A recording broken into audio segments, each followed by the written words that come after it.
ان کے پروٹوکول نے مجھے بڑا تنگ کیا ہوا تھا. صاحب بزی ہے, صاحب میٹنگ میں.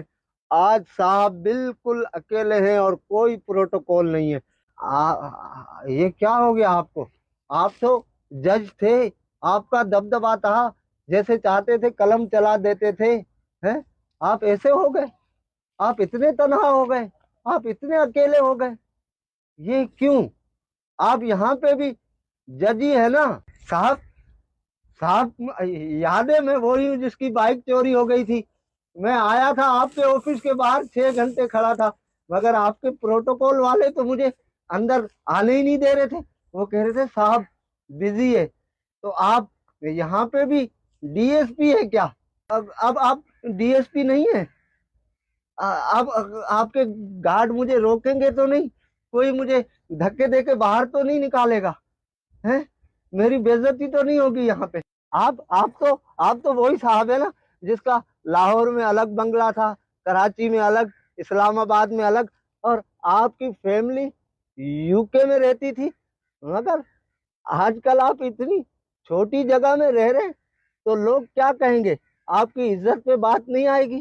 ہیں آپ یہاں بھی تو بہت بڑے, آپ تو اتنے بڑے بلڈر تھے, آپ کا تو اتنا نام تھا. آپ تو ساری چیزیں بنا بنا کے لوگوں کو بیچتے تھے, اور اس کے بعد اس کی ڈبل فائل نکل آتی تھی. تو کیا یہاں پہ بھی کوئی ڈبل فائل ہے؟ یہاں پہ بھی آپ بلڈر ہیں؟ ارے صاحب آپ تو ہر چیز برانڈڈ پہنتے تھے. ہیں جوتے بھی برانڈڈ, بنیان بھی برانڈڈ, کپڑے بھی برانڈڈ ہیں. تو کیا یہاں پہ بھی ساری چیزیں برانڈڈ ہیں؟ اچھا یہ بتائیں, یہ جو آپ نے یہاں لگوائے ہوئے ہیں یہ کچھ پودے, کیا یہ بھی برانڈڈ ہے؟ ارے یہاں تو مجھے نہ ڈی ایس پی مل رہا ہے, نہ مجھے جج مل رہا ہے, نہ مجھے برانڈڈ والے مل رہے ہیں, نہ مجھے بلڈر مل رہے.